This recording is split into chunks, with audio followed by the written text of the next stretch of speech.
So we heard Yeah, Evan's going to pitch gonna be for sure. pitching. Yeah, he's going to start tomorrow, and Rod will start on Saturday, and then we'll be TBA after that. Okay. So what's Evan give you?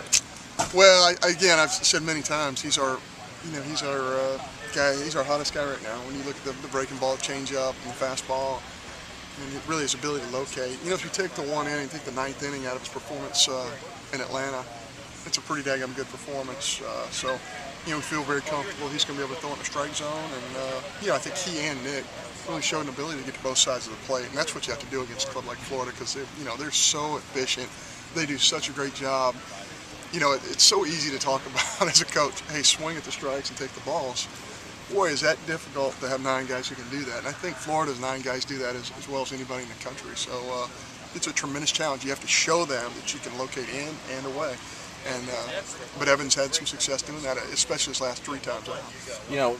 People look at it on paper. Hudson Randall has struggled against you guys in that first game. You guys got Evan, who's done pretty well against Florida. That almost maybe Mississippi State's got an edge that first day. What do you think of that if you saw Well, I don't think Hudson Randall struggled against us. I think we took a couple of good swings.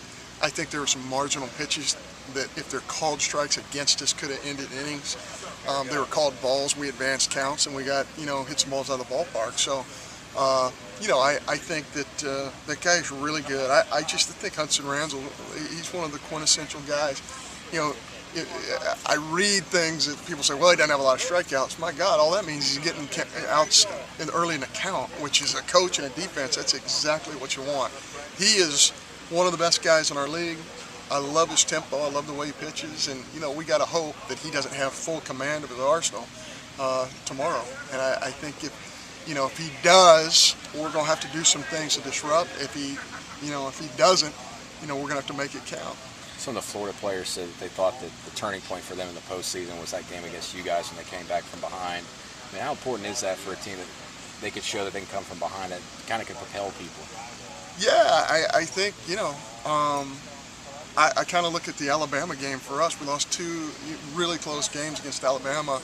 In the Sunday game, we come up and we're down a bunch early, and we got the big hit, and it turned around, and then all of a sudden we're going to roll and win 9 in a row. I mean, I can totally believe that. You hit a grand slam in the SEC tournament when you're down 3, and I think you're 12 outs away.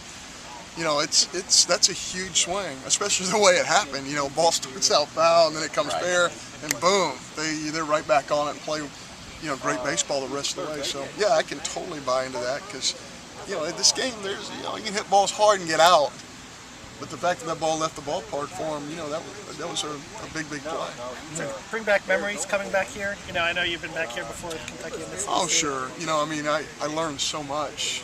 Every stop of the way, you learn so much. And I learned so much under the tutelage of Pat McMahon and really the hands-on of Jeremy Foley. I mean, you don't just work for your boss, which is the head coach. You're working for Jeremy Foley, and he has expectations, and he's a great leader, and I learned a great deal from being here. So even from being around Coach Spurrier, from a distance.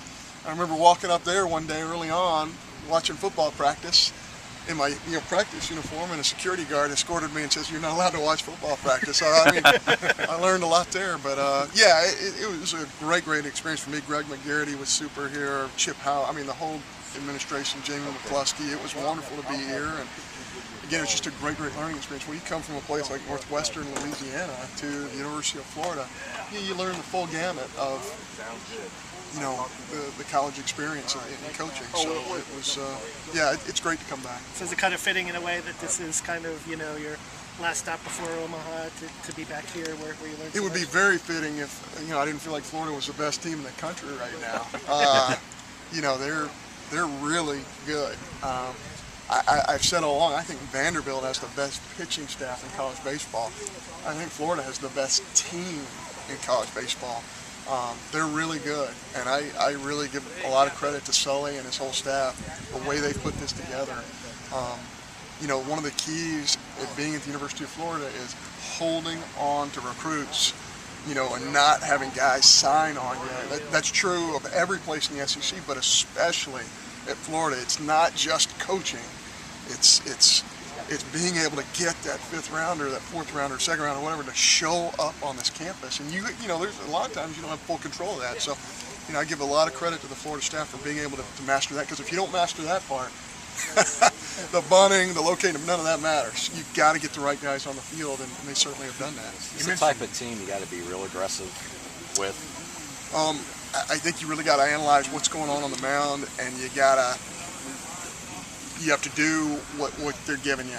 In our regional at Georgia Tech, I felt like we did a great job in 3 games of doing exactly what the other team was going to allow us to do and attacking that part of it. The bunt, the hit and run, the stolen base, the base running part of it, shoving it in the strike zone. I think we did a really good job of just having a game plan and sticking to it and really being able to perform that game plan. You mentioned left-hand hitters in this lineup earlier this week. How crucial is a guy like Jerron taking that into consideration? You know, this ballpark, it's big.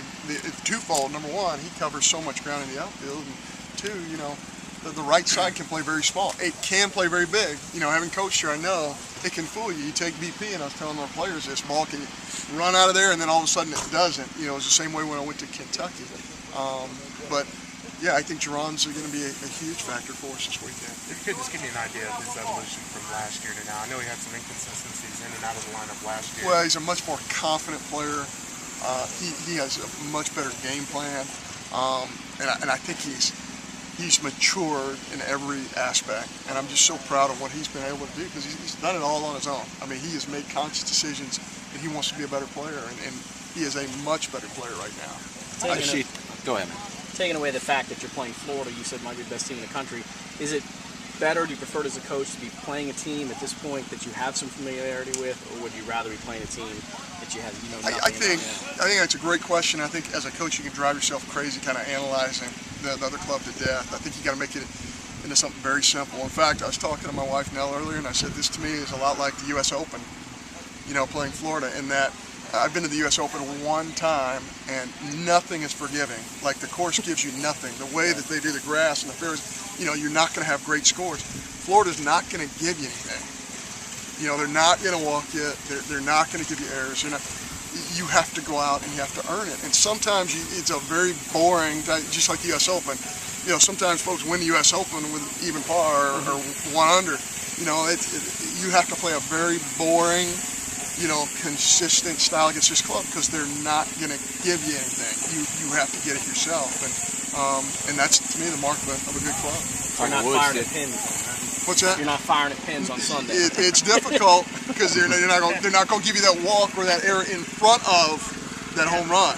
You know, and you know, clubs give up home run. Everybody gives up home runs. The question is, what clubs give up 2-run, 3-run grand slams, and that's not what Florida does. So you got to earn it, and that's why they're a good club.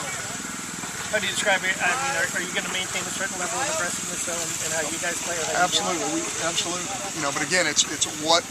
In other words, if we're getting advantage counts, it's going to change. You know, if we're, you know, if Hudson Randall's command or the command of whoever's in the game plan, that really affects our game plan.